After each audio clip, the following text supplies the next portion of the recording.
नमस्कार दोस्तों, कैसे हैं आप लोग। आशा है कि सब लोग ठीक होंगे।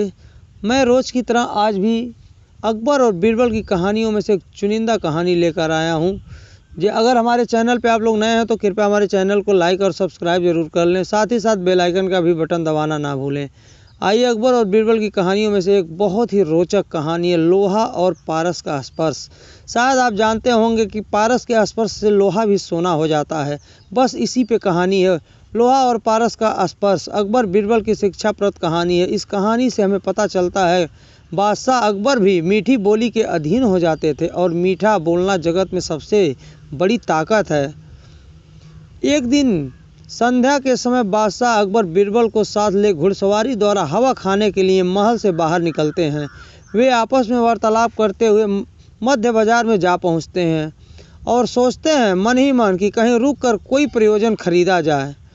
इसी बीच अकबर की दृष्टि एक वृद्धा स्त्री पर पड़ी। उसके हाथ में पुरानी म्यान से ढकी हुई एक तलवार लटक रही थी। उसकी तलवार देखते ही बादशाह के जी में आया कि अक्सर पुराने लोगों के पास अच्छी वस्तुएं निकल आती हैं, इसलिए इस वृद्धा की तलवार को देखनी चाहिए। उसने घोड़े की लगाम को बुढ़िया के तरफ मोड़ दिया। जब घोड़ा उसके समीप पहुंचा तो बादशाह ने उस वृद्धा से पूछा, यह तलवार लेकर तू शहर में क्यों खड़ी है। बुढ़िया ने बहुत ही प्यार भरी वाणी से कहा, मैं बहुत गरीब परिवार से हूँ मालिक, और मेरे पास खाने के लिए कुछ नहीं था और मेरे पास और भी कुछ बचा भी नहीं था। बस यही बचा था जिसको मैं लेकर बाजार में आई हूँ और इसे बेचना चाहती हूँ, और मेरे पास कोई दूसरा सहारा भी नहीं है। बादशाह अकबर उससे तलवार मांग उसे म्यान से निकालकर देखने लगे। वह एकदम खराब हो गई थी। उस पर जंग के परत लग चुके थे। कई जगह से तो उसके धार भी टूट चुकी थी। बादशाह ने बुढ़िया की तलवार को ज्यों का त्यों लौटा दिया।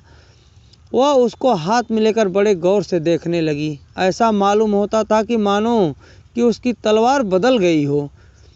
इसका ऐसे भौचक से देखकर बादशाह को कुछ दिमाग में गूंजने लगा। आखिर ये बुढ़िया इस तलवार को इस तरह क्यों देख रही है।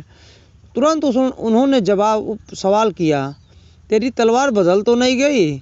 वह वृद्धा बोली, पृथ्वीनाथ, मैंने सुना है कि पारस के स्पर्श से लोहा सोना हो जाता है, परंतु यह हमारी लोहे की तलवार आपके पारस हाथों के स्पर्श से सोने की क्यों नहीं हुई।